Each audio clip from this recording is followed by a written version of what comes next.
This talks on open cloud infrastructures and how you can use it to run Postgres.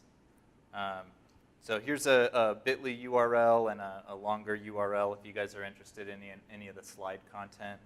And I'll have a bunch of links here in the slides as well. So my name's Ryan, or Ryan Jarvinen. You can find me as Ryan J on GitHub, IRC, and Twitter.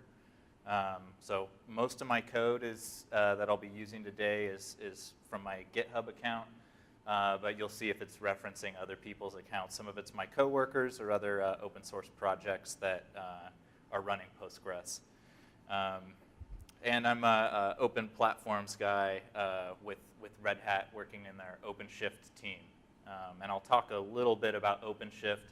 I'll try to keep it on open source technologies and open standards as much as possible, but I will be using OpenShift in the demos, and hopefully I get a chance to do some of the demos. We're doing a code rollout today, so I'm not sure how responsive our service is going to be in the middle of a deploy, but I'll see what I can do.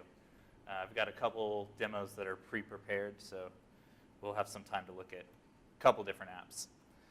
So today, I'm going to talk about first what's an open cloud.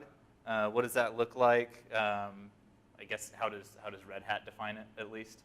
And then we'll take a look at a couple apps and see how to write for the open cloud and how simple it can be.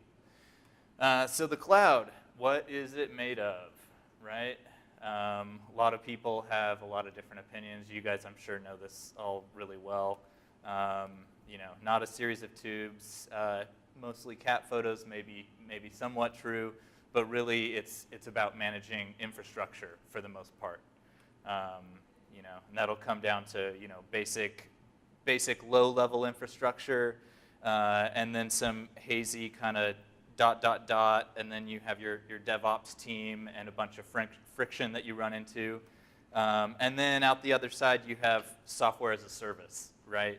And so the two ends of this, infrastructure and software as a service, at Red Hat, we feel like those are very well defined, possibly open source. The two examples here for software as a service are proprietary solutions, right? You can't run your own Gmail. There are solutions similar to Dropbox that you could run on open clouds. There's something called OwnCloud, where you could kind of run your own Dropbox, right?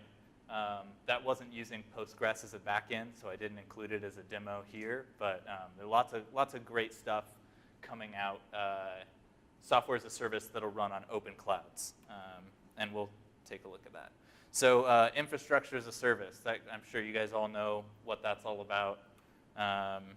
You've got your Amazons, Rackspaces, and you know, other kind of VPS-based solutions. Many of these guys are going to use kind of deploy an image or do an image-based deployment for you to get your box kind of configured. And normally, when you're installing Postgres, it's going to be kind of a long and laborious process. You're going to have to install Apache and put in your plugins for that. Maybe not Apache, maybe you got some other web server, but you know, you get the point.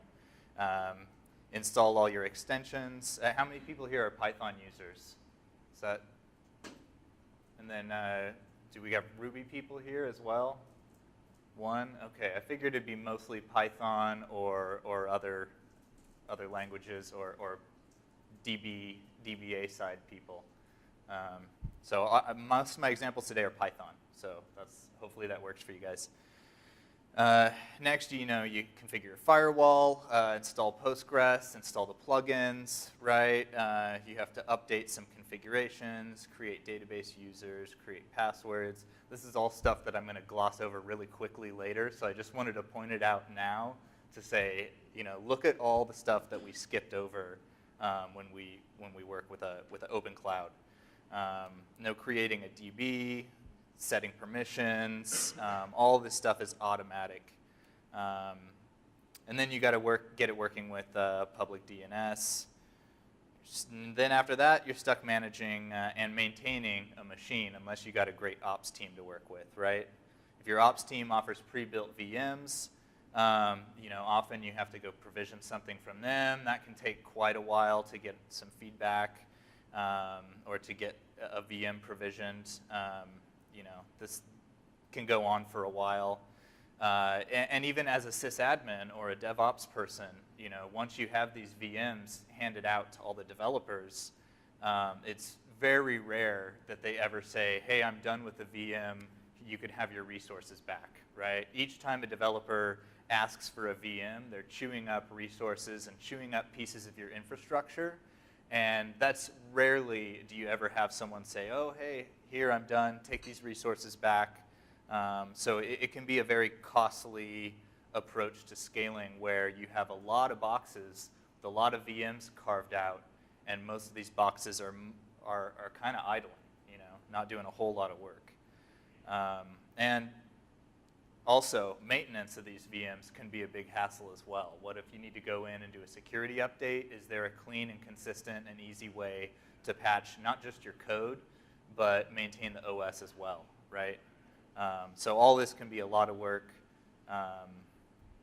for all people involved. So open platforms are going to provide, right, a nice space to meet all the needs of your DevOps team, your developer team, and the needs of your consumers as well. Hopefully you have your uptime and scalability so your apps can respond in real time to network requests and load on the system. So yeah, operations get to worry about stability and performance, which is what they should be worrying about. Developers can self-provision environments without waiting, and all this stuff goes really smoothly because they're working in a system where these needs aren't fighting against each other, right? Normally the DevOps guy's like, hey, look, I can't give you your customized VM because we need consistency across our whole workshop, right? And that's a real need, right? And this kind of allows for that. So here's the 3-layer cake as far as Red Hat's currently slicing things up. I know this is next to impossible to read over on the right of this bottom slice. It says IaaS. It's like a gray on gray. I don't know. I didn't personally make this slide, but trust me, the bottom tier here is infrastructure as a service, right? That's traditional cloud. And then up at top, you have software as a service. And we try to fill in that gap in the middle. So for public platform solutions, of course, you guys have heard of Heroku, right? Sponsored the party last night. They're very popular. I'm a big fan of Heroku. A lot of the same techniques that I'm using here would be equally applicable to Heroku. So keep that in mind. But Heroku is a hosted solution, right? You can't run your own Heroku. So it depends on what you need. If you really want a public cloud solution, there's a couple out there. EngineYard's pretty popular for Ruby. You've got Google App Engine. Amazon has their Beanstalk. And usually these are VM-based or some type of proprietary application container technology. So often this is kind of how I feel looking at public cloud solutions. I could kind of see my app up there in the cloud, but it's far away. I can't really get my hands on it. And if that one cloud fails, Amazon has an outage or something, what do you do in that case? Do you have other options? This public cloud or open cloud solutions really allow you to deploy the same platform internally in your own data center as well as in the public cloud. So you could kind of use both of the resources and shift compute back and forth between different clouds. Burst over into the public cloud for work that's safe to do there, and then keep really business critical stuff or security critical stuff internal in your own data center and handle both with the same technology. So lock-in, right? Lock-in can be a problem. Nobody likes it. So let's talk about open source, right? So for infrastructure as a service, the main open source standard that people work with is OpenStack. That was developed by Rackspace primarily. They kind of kicked it off and then got a lot of buy-in from the whole community, right? They've got hardware manufacturers like Dell and HP jumping onto the standard, as well as OS distributors as well. Pretty much all the major Linux distributions have an OpenStack variant available, or some type of OS that is OpenStack ready, right? Other popular open infrastructure solutions would be Eucalyptus. Apache has CloudStack as well. Anyone know of any others? That's all I know of.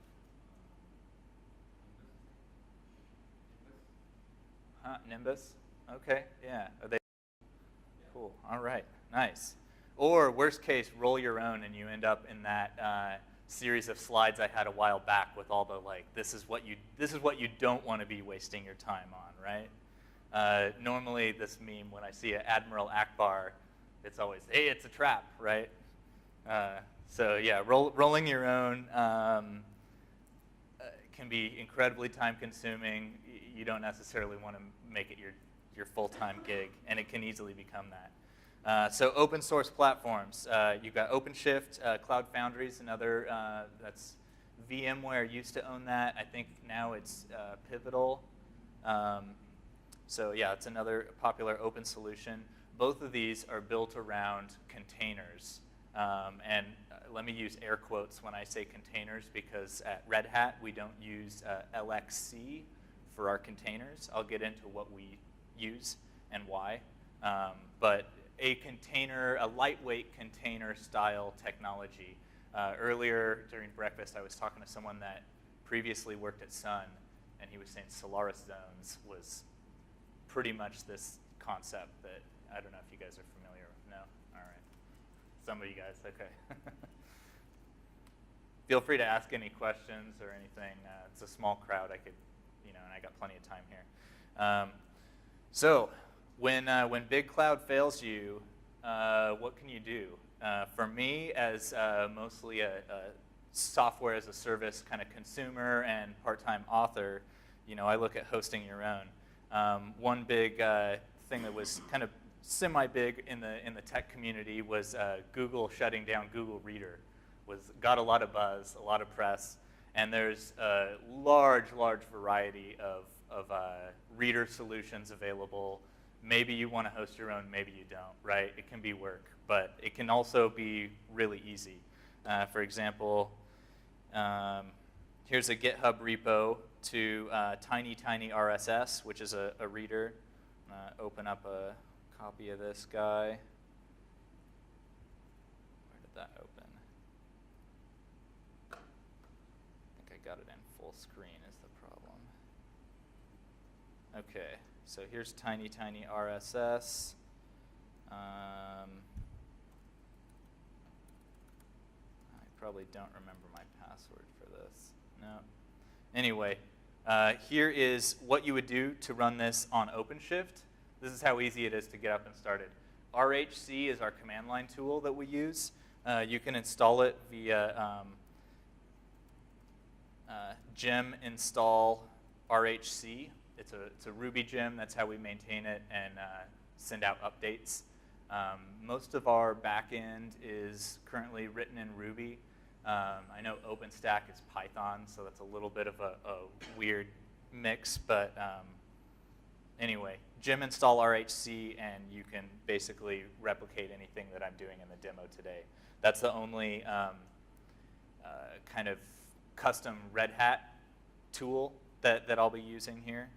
Okay, skip ahead. So here I'm doing app create. RSS is the name of the application. This one is using PHP 5, Postgres 9.2, Cron 1.4. I don't know if that's a good version of Cron. Probably doesn't matter, right? It's a million years old. And then I have -- from code and then a git repo URL. So what this is going to do, I could fire this off in the background and try to make another one of these. I'll do, call this one RSS2 instead. And we'll see.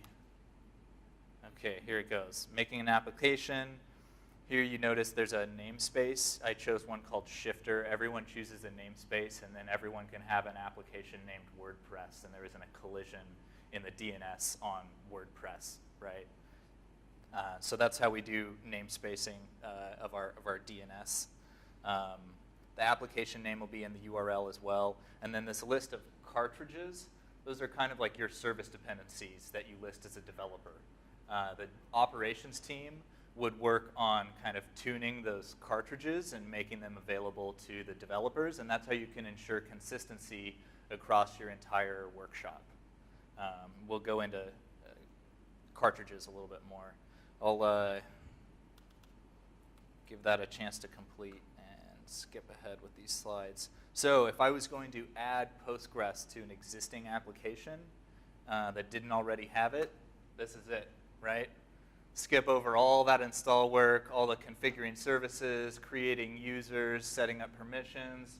Just say, give me a Postgres, right? And if you want to have multiple versions of Postgres available, the operations team just decides what to make available in their whitelist. We also have, this is part of how we develop these cartridges.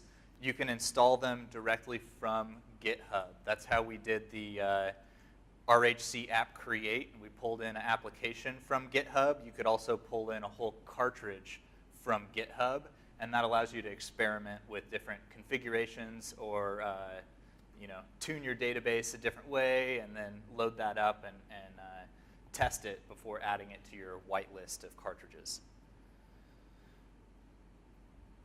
We've got a great blog post on the topic. This is, I'll get back to it later. So here, if I wanted to see after this is complete, let's say I added the DB. Let's see if this actually finished. Okay, so we do have, log in here. So here we're done creating the application, and you could see in the output here, there's actually a couple variables. Here's this root user for the database, root password, the database name, and a DB connection URL is provided in the output, yeah? So in what format is the database configuration stored? Is this on Postgres from source, and is it config.ini somewhere? Yeah, that's a good question. So for most of these cartridges, actually I'll get to that. I saved some of that for the next slide. It's actually the next section. I'll get to that, yeah. So you could do app show RSS or whatever your application name is. So for this app, it's RSS2. Let's open up a new window, and I could say RHC app show RSS2. If I was inside that project repo folder, I could just type in app show, and it'll assume the app name based on the project that I'm in. It'll be kind of contextually sensitive. So here I could do cd RSS2. You could see just app show kind of gets me the same output. Right, there you go. I could also SSH into this application container and then just check the environment variables. You could do env and then grep for db or something like that, and this is everything that came back when I ran that. So Red Hat terminology. Let me get in. This is my section on Red Hat specific stuff here. We have one type of machine called a broker. The broker manages all of your, does orchestration for your system and helps divide up resources for your node machines. That's our other machine type. We have two basic types of machines, and nodes are kind of compute hosts that contain gears. For Heroku, instead of calling them gears, they called them dynos. So if you're a Heroku user, that's your equivalent terminology. So a gear is basically allocation of fixed memory. compute and storage resources for your application, right? Cartridge, we saw a little kind of peek of that. It's basically a technology runtime, either a language runtime, a DB, or we also have solutions like for MySQL, there's PHP MyAdmin is available as a cartridge, right? And you could even install that onto a Python app. You don't have to have a PHP app and then add PHP MyAdmin. You would need MySQL in that case. We're moving on to MariaDB pretty soon for our MySQL equivalent. Trying to stick with the open solutions. So gears. Our gears, or our containers, right, are basically a set of SE Linux policies. We also use kernel namespaces, C groups, quotas, regular kind of file system permissions, a whole mix of different deep Unixy stuff or Linuxy stuff, mostly kernel level, for basically setting up resources and allowing you to have multi-tenancy on those compute nodes, right? And then cartridges, this is a link here to our cartridge developers guide that shows you how to install directly from GitHub onto any OpenShift environment. So if you wanted to test out an experimental version of Postgres or take our existing version of Postgres and reconfigure it and tune it for your application, that's how you would do it. You could make a custom tuned version of that cartridge and then load it from GitHub. So here is, your question was about the slicing up the, which one was it about? How would you custom configure the Postgres that you're in Yeah. So that cartridges abstraction would be the main way to do it. So the way our Postgres is configured is on the host OS, you're not in a CH root. Each of these kind of dotted lines here is carving out a gear or a set of compute resources, right? And so we can basically monitor and restrict the amount of CPU usage, memory, number of network connections, network bandwidth, at a much more granular level as you would get with a VM-based solution. With VMs, you could say, for this app, I want to allocate 1 core or 2 cores, but that's about as thin as they slice it, right? We could say your app gets 10% of 1 core, right? So we can pack on, just by that metric, 10 times as many apps per box, right? Gets you a lot more mileage out of your existing hardware or out of your existing Amazon EC2 bill for the same amount of machines. So it's not a CH root. It's basically you're in the host OS, but the SE Linux policies kind of blind your view. If you do a process list, you just see a list of just your processes. And I could show that in the command line here. So RHC SSH is a convenience thing that we have. I didn't type the application name because I'm inside my application folder for this RSS2. And then so in here I could do a ls of the root of the system. I can do my process list. I could do anything I would normally. Okay, here I got a permission denied, right? The policies do block certain things. We had our SE Linux expert, Dan Walsh, who actually writes a lot of the SE Linux code.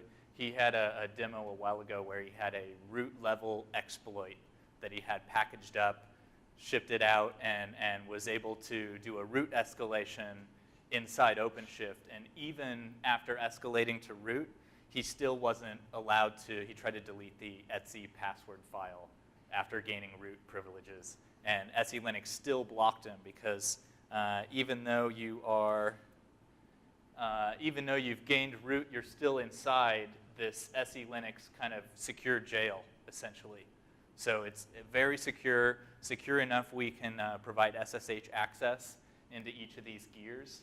And then these cartridges are kind of your pluggable units of functionality that developers have access to and that the operations team can maintain.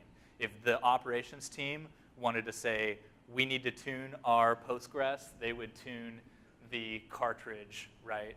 And that basically equates to tuning usually the base OS version of Postgres that's available, and then each of these application containers are going to spin up a copy of Postgres in user space. They're going to be running it under a user ID, so each user gets their own Postgres to work with, but they're all starting up off the system binary, right? And that makes it incredibly easy for us to patch these machines. If we have a security patch, we could basically go in, patch the base OS version of Postgres or Apache or Rails, whatever we want, right? And then just reboot each of these apps. If it's really a critical security issue and it warrants rebooting apps, then, right, that would be one way to just update everything on this system. Patch the OS one and then roll all these guys and they'll come back up with a patched version of the binary. Does that make sense? Somewhat? Feel free to ask more questions if I'm not clear on this. Oh, also another thing we do, if you have your app in a scalable configuration, we'll actually have, we have a concept called gear groups. And so we'll put your Postgres or MySQL, your DB will go into a separate tier that's independently scalable from, well, currently Postgres isn't scalable on OpenShift, but the idea is that tier would be independently scalable from your application tier where you're running Python, Ruby, Rails, Node.js, whatever else you have. And so you could scale out the number of gears in that application tier, and then we use HA proxy to load balance across that with sticky sessions, so everyone gets the same session state. They get mapped back to the right box. And then as activity fades down and you get less network connections, we can bleed off those sessions and remove those gears and scale you back down, auto scale up and down. So here's our kind of a model for what we do with OpenShift. We've got 3 versions. OpenShift Origin is our upstream for everything. That's available on GitHub. We have VMs. You could spin up a VM and try it today if you want. All the sources there. Anyone can send us a pull request. I'll go over more info on Origin later. We also have a hosted version, kind of like your Heroku equivalent, that's OpenShift Online. We have a free tier there where you can spin up 3 applications for free, long-term, no expiration. So that's a great way to try it out. And OpenShift Enterprise is our kind of supported version for running in your own data center or in Amazon, wherever you want to run it, really. We'll help support it with OpenShift Enterprise. That's my Red Hat section, and I'll get back. All right, now we get back to looking at some code. All right, so this app here, this is a to-do application. This was made by my good friend Shekar, and he has a great blog post on this as well. So let me open up this to-do application. I think I called this one task shifter.rhcloud.com. I made this demo yesterday, and let's see, this is the command I used. Actually, I'm going to try to make one more copy of this, because this one has the difference here. The difference between what I did yesterday and what's in this command is a -s. That's the only difference, right? And that's our flag for making the application scalable, right? This is how easy we've dumbed it down to this level. -s is auto scaling. That's all you need to do from a developer perspective. You can't get much easier than that. So here, I'll try to spin up another copy of this task application in a scalable configuration. I'll call this one task 2. And this one's using Postgres 9.2 and Python 2.7. Saying it's scalable just means that it will grab more storage is needed, more CPU is needed. That means that, yeah. That means that, so in this diagram here, here's a compute node that is empty, that hasn't had its resources all divided up, right? Here's our broker that does all the orchestration and management. So if this application, let's say this one here, it starts getting a lot of network connections, we use C groups to monitor C groups, quotas, a couple other things, but we use those type of technologies to monitor the number of persistent network connections, and then we can set scaling policies. That's currently what our policies are based around, is the number of network connections, but as the DevOps team, you could take OpenShift and kind of reconfigure it if your apps are compute heavy and you want to scale around the amount of CPU usage.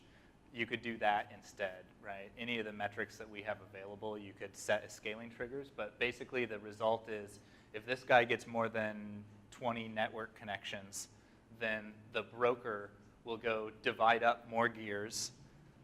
It'll rsync this application over onto another, possibly another box, possibly the same box. Usually it places whatever box has the most free room, free resources available. And then we'll use HA proxy to load balance across those. And I have a slide on that. I think it's the next slide. So here would be if you wanted to set a min and a max for your scaling. Here's how you could do it from the command line. You could also do this internally from inside your application. We have a web-based UI for all this. I'm using the command line as much as possible here, but there's a web UI for all this as well, just like Heroku has. And all this is available in the open source version. And then from inside your application, let's say you had triggers that were software triggers that warranted a scale up event, right? You could say from inside your app, someone initiates an upload and you know you're going to have, they're uploading raw video and you need to re-encode it into another format, let's say, right? Whenever one of those upload triggers happens, you could run this HA proxy up and say, I need another compute unit, right? And then spin that up in the background using software-based hooks, right? So this is another way to control it. Instead of using our kind of auto-scaling, you could programmatically scale up and down or turn the auto-scaling on and off. We also have a great REST API for configuring all this. That's what the command line tool is basically hitting that REST API.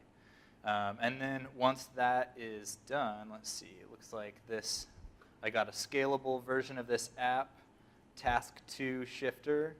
So that should allow me to, let's see, no, I want that guy, yeah, okay, sorry about that. So here's task 2 shifter. It's a to-do application. Let's see. Give a presentation on PG open.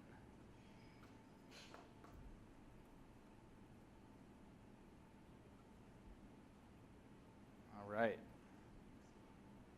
I'll mark this as done.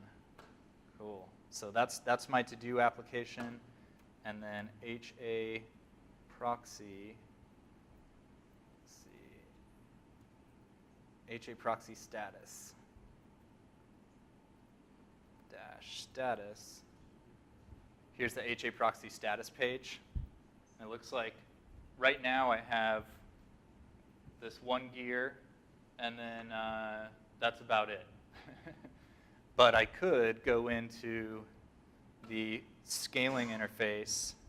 I could basically just ask it to scale up, and we could add another gear. That was on this slide here. Let's say scale it up to a minimum of 3 and a max of 5.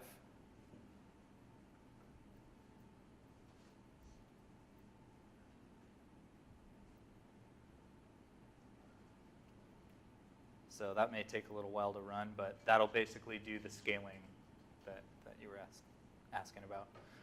All right, so Parks application. I had a demo here that was covering, let's see how much time I got. halfway through. So this Parks application, unfortunately, I'm going to have to tell you guys, don't run this source, because I was hoping to get a PostGIS demo available to show off for you guys. I got parts of it done, and other parts were not so much done. So I can show you some of the code as useful as examples, but what's more useful is this blog post on spatial application design for PostGIS. My coworker Steve did a presentation last year here on PostGIS, and this year he was worried that we weren't going to have our PostGIS stuff ready in time, and so he bailed on the presentation this year. But we actually have PostGIS 2.0 available today, and I think after our deploy is finished later today, we'll have PostGIS 2.1 is what I've heard. So great stuff. Our only downside on this is for Postgres plugins, they get installed in the base OS system currently. That's one of the, we've talked with a couple Postgres developers, and we were trying to find workarounds for this. But for plugins, when you install Postgres, you have to say, here is my plugin directory, right? And so it's not great.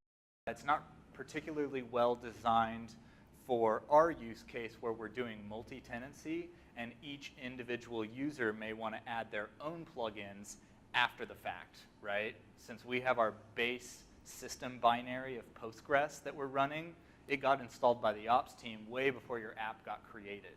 So adding plugins after the fact is basically, currently, you'd have to talk to our ops team and say, hey, this is a dependency that I need for Postgres, and they can go see about getting that plugin installed in the system image, or adding it to the cartridge, I guess, might be another way of doing it.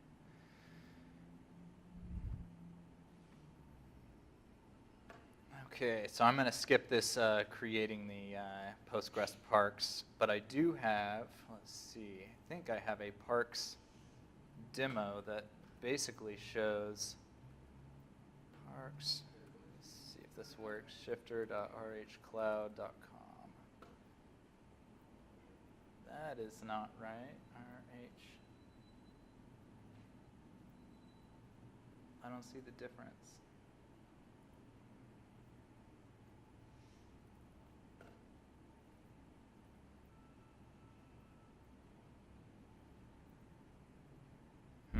That looks like I'm spelling RH Cloud, but I'm not sure what's going on there. Is that it? SHIFTER. Oh, maybe the app didn't build. Okay. I tried to fire off a demo earlier that would have shown kind of what this parks thing all looks like. So here instead, let me show you some incredibly ugly code here. So for working with PostGIS, you need to, one, since the plugin's already available in the base system image, you basically just need to enable PostGIS, right? So you could go into PSQL and type in, I think it's extension enable PostGIS, right? Really? What's that? Create extension. Okay, yeah. And then after that, you would potentially bootstrap your database, right? So for this parks application, this was a National Parks Finder. It basically has a lot of pinpoints that it tries to preload into the DB, and then you do bounding box queries as people move the map around. So one thing I like doing on these type of applications to make it able to install in a single click is we have this .OpenShift folder that you can add to your project. Let me bump up the font size here. So inside your project, if you add this .OpenShift folder, you can put in another folder inside. This is where you'd put in your cron tasks. You could put in a folder in here called cron, and then drop cron jobs in there. There's also this action hooks folder.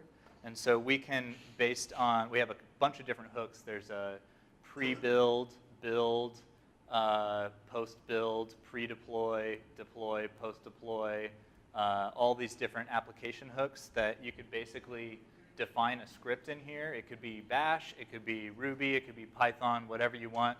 All that matters is when our server is going through the stages of starting up your application and running the build process, we will look to see if this file exists, and if it exists, we'll run it, right? So I put in one here called build here, and this was intended to basically bootstrap my database. So let me run back and take a look at bootstrap.py. So I'm using this PG adapter here. I'm checking the environment for my OpenShift app name, and that's going to be the same as my table name for what was, like we were showing earlier with all the steps of what you normally have to do, create a database, grant the user permissions, set all that up. We automatically set up the user and a database kind of area mapping to your application name. Here's a connection string that I would just leverage the environment variables for connecting to the app. So you can see up top, PG Connect. And then I'm doing a query to create this table using PostGIS kind of spatial geometries. And I'm injecting in here the table name is the only kind of custom thing that I put in there. But that ought to allow us to do all the queries that we have. And then further down, I know there's probably much better ways to oh yeah, here's our create extension, PostGIS, right? And then I'm injecting all of this data with the different points into the database, right? And so this is what I would run on build. And I have it in this kind of try situation. So if the table's already existing, then I don't run the rest of the inserts, right? Okay, so that is action hooks. How many of you guys have heard of Code for America? Anyone? Couple people? All right, cool, all right. I'm a big fan of Code for America. They do kind of civic hacking projects, trying to bring some innovation to what people get out of their government and out of their neighborhood, I guess. Kind of lead your own initiative for building apps that can help improve your community, right? So one of the apps they have is called Adopt a Hydrant. This started off somewhere in the Midwest. I don't remember exactly what city started this, but it was a project designed to allow or to help encourage community members to volunteer to dig out their fire hydrant when it's buried under snow, right? And so the Adopt a Hydrant app basically has a map with a bunch of fire hydrants all over, and then community members can click on one and say, I volunteer, and then they get like their little photo above it. Some basic kind of social incentives. It's not great, but it's something at least, right? It's a collaboration point for a community to get together, right? And it's the type of thing that multiple communities around the country would potentially want to reuse this code and run it in their own city, right? So this type of project especially makes me really excited about open cloud platforms and being able to reuse code like this. So here is a app create of this hydrant app. I know one area that reused this was Hawaii reused it. They don't have fire hydrants and snow there. Well, they have fire hydrants, but not snow, right? What they do have is a tsunami warning system with these big sirens that broadcast out, you know, some kind of tone. I don't know what they do, some kind of siren noise for their tsunami alerts. And their problem was they had birds nesting inside this siren, and it was basically taking out their early warning system to let the neighbors know, you know, you got to get to high ground or whatever. So they took Adopt a Hydrant, they adapted it, they made it Adopt a Siren, and re-released it in Hawaii, right? So great example of you know, how you can reuse this. I'll open up a copy of this in a new window. So here, I don't know if you saw these. I'll reload it. This kind of has a nice animation with these pinpoint. Oh, it didn't drop in. There we go. There's the nice pin drop. I love that effect. So this is in Boston. I wonder if they're the ones who started it, right? So here's one example, and you could, of course, zoom in, zoom out, and as you pan, more pinpoints are going to drop, right? It continues to do queries. Unfortunately, this code here, although it looks nice, is just using Postgres 8.4. It's not using PostGIS. This app needs some love. So if any of you would like to volunteer for you, do your civic duty and work on this Hydrant app with me. So here would be, one of the things that they have in this Hydrant app is they have a secret token for the application to use. I see this in a couple different Python apps, and I know Ruby has something like that. So for this app, when I was creating it, actually, why don't I do this in another window over here? Let's see what finished. Oh, my scaling finished for the to-do application.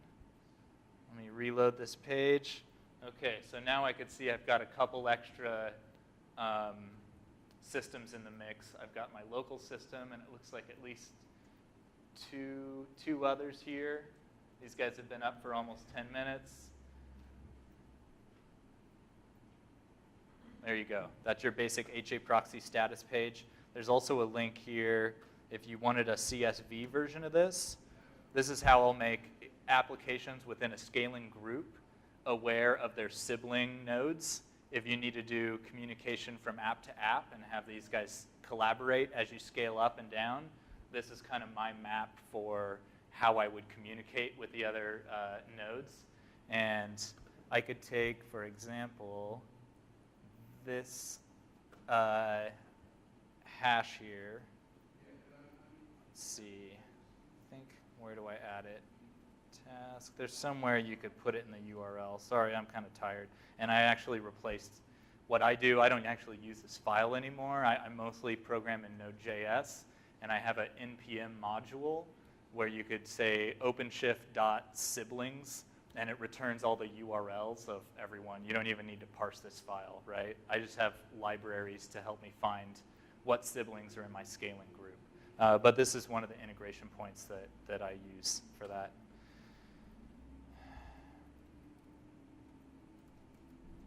Oops, that's the wrong window. Here we go. So the Hydrant app. Let me look at the environment variables here. RHC env list, and I wanted the Hydrant application that I made yesterday. So here is my secret token for this app. If I wanted to change it to something else, I could do env set secret token, and then whatever you want to put in there. And that's basically your API for keeping, you want to keep all your secrets and DB connection details out of your source anyway, right? And hopefully that's been totally clear that your app should be completely reusable, completely redeployable wherever you like. So yeah, I did the environment list, the setting of a different token. If you want help on that, RHC has a great help interface. If you want to learn more about any of these commands, try out help. It's great. Dependencies. This is another thing that OpenShift does. We have support for Ruby gems, Python eggs, npm modules. Any of these will basically, like for Ruby, if you have a gem file, we'll read that during your application's build phase, and we'll resolve all those dependencies. We'll run, gem install. For Python, you have your setup.py. We'll make sure to fulfill any dependencies you have listed there. I know we do the same thing for Java. That's one of the reasons our Java apps take so long on the first deploy, is pulling in all the dependencies. And great support for Node.js with their package.json and their npm modules. That's the one where I have that library for finding your sibling nodes. Here's another cool example that I have. Let's see. This is unfortunately not a Postgres app here, so I am very ashamed to show this, but it is another civic hacking app. This basically takes, and this is especially one I'd like to see ported to Chicago. This was developed in New York City for their city bike sharing, and you guys have almost the same data set for the bike sharing here in Chicago. Philly has basically the same data set for their bike sharing, so I have high aspirations of seeing this reused. And the one major change I made here that I wanted to show off is this, instead of clone me on GitHub, I replaced it with a run me on OpenShift, right? So then I could go right in here, click on this link. Looks like I'm not currently logged in. Log into this guy, and this should kick me right into a web-based workflow for creating these applications. So here it looks like I'm making an app called City Bike Shifter. Here's the repo I'm using. It's got a Ruby cartridge. There's no database at all because it just loads all the data from an API. It would be great to have probably some kind of caching here or something. And this is currently configured for not scaling, but this is something that any neighborhood could potentially clone their own listing of the local stations near them, so they could have a dashboard for bike capacity in their neighborhood. I could see coffee shops doing this, or businesses that have a bike station right up front, startups, things like that. So yeah, I like that banner, and this is something that's also configurable with those environment variables. Like if you wanted to have a different set of bike stations, you would go ahead and just set it in your environment variable and then reload your app, and it'd come back with that different set of stations as the default listing. So I think instead of the distant vision of the cloud that I showed at the beginning, where it was the two Star Trek guys and the cloud is far away and inaccessible, I think you'll see a lot more application design that focuses on federated applications, distributed, multi-user, each person kind of owning their own data and hopefully defining their own terms of service. That's what you're starting to see from projects like OwnCloud that allows you to make your own Dropbox. I did have an App Store model kind of based on that one click to install an app, but I'm going to skip over it since I'm running a little short on time.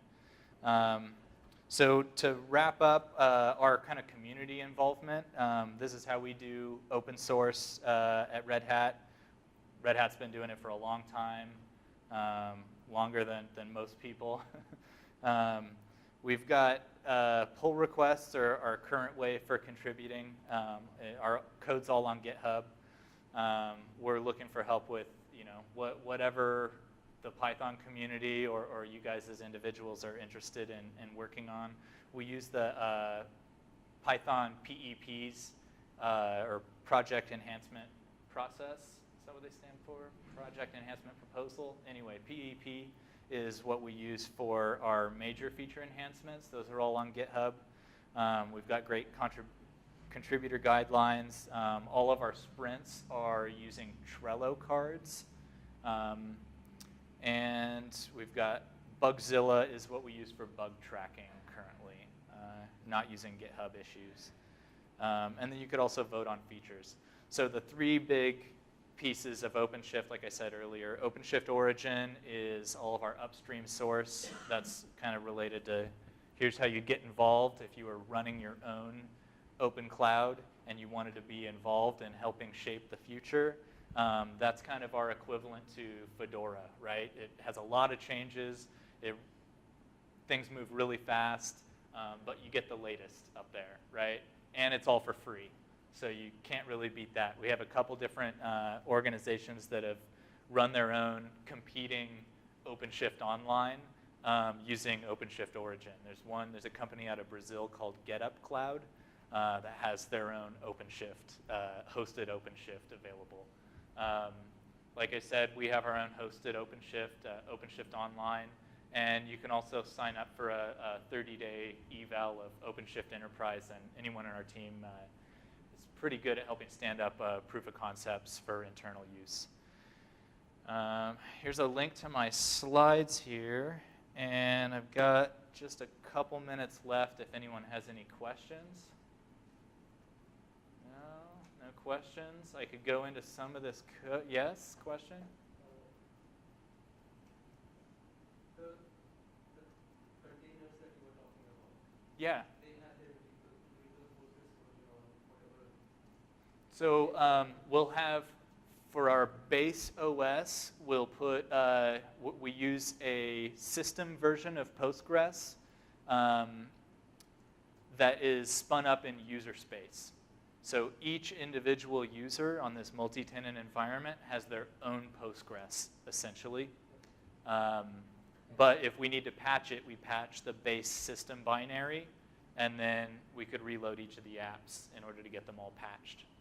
And any of these nodes or the containers, can they be moved on to the next container? Let's say you want to perform that upgrade you were talking about. So can they be moved on to the other hardware machine without stopping the application of the whole scaling process? Or is it Yeah. need to be restarted, like stopped and restarted? In order to patch something? Well, yeah, to patch something, you'd probably need to restart it at some point.